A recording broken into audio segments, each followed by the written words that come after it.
seolah-olah dia boleh marah kepada saya, karena kondisinya. 8 bulan selama pacaran dia selalu syuting dan sensitif, dan saya selalu harus menerima dirinya yang seperti itu. Kalau selesai proyek ini yuk tinggal bareng dan kita liburan ke luar negeri. Itu kata aktor K.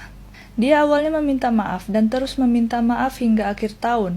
Dia bilang kalau dia tidak mengira kalau dia bakal naik daun dan memiliki proyek lebih banyak dan mulai banyak syuting iklan ataupun sponsor. Berjalannya waktu dia makin sering menjadi sensitif, dan saya entah kenapa semakin terbiasa untuk meminta maaf tanpa alasan yang jelas. Kalau saya bilang, ya aku paham, tanpa mendengar perkataan saya dia langsung marah. Kalau saya kirim SMS yang biasa saja dia malah bilang, kalau kamu lagi sensi ngirim SMS-nya begini ya, dia bilang begitu. Sehingga saya harus selalu tinggal bersama dengan dirinya yang perasaannya berubah terus. Tiap harinya saya berpikir, wah hari ini saya akan dimarahi apa lagi ya? Tapi karena berpikir kami ini keluarga, ya sudah saya terima sajalah. Waktu itu dan sekarang pun saya juga berpikir seperti ini.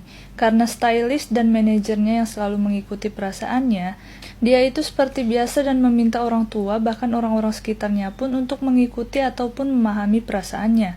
Setelah saya bertemu orang ini, saya jadi lebih yakin untuk tidak berhubungan dengan orang-orang yang pekerjaannya seperti dia. Dan setiap kali ada permasalahan, dia pasti bilang bakal putus ataupun memberikan ancaman agar lawan bicaranya menyesuaikan apa yang dia harapkan. Berbeda dengan image di TV, dia cukup handal memaki ataupun bicara kotor. Saya tidak pernah bicara kotor sekalipun. Dan dia sering memaki di depan saya ataupun membuat pernyataan yang cukup membahayakan ataupun mengancam diri saya. Tapi saya tidak pernah sekalipun bicara kotor atau menggaslighting lawan bicara saya. Karena dirinya ini mendapatkan perhatian dan dikenal, dia mulai berubah dari cara bicara dan perilakunya, sehingga saya mulai merasa perbedaan dari orang ini. Tapi karena saya cinta dengan orang ini, saya menunggu dan memahaminya.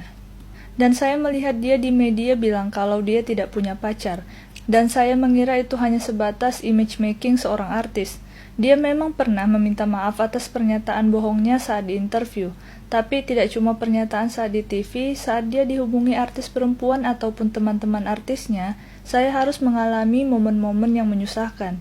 Namun demi nama dan image-nya, saya terus bersembunyi.